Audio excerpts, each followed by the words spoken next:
medyo naniniwala ako na yung korupsyon umabot na rin sa ating justice system. No?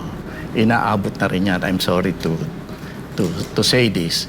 Pero nakikita din natin yan sa ating husgado. Napapakialaman din ang mga desisyon ng ating hustisya.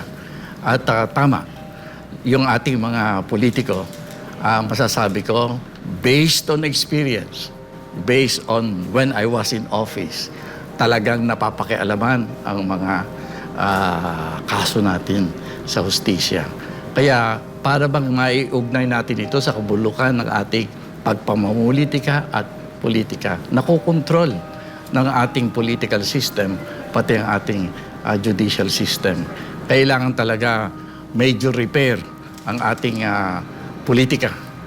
Dahil dyan nag-uugat ang korupsyon at dyan din nag-uugat ang pag-abuso ng power natin na kung minsan nababaligtad pa. Kung sinong may kasalanan ay nakakalaya at ang walang sala ay nakukulong.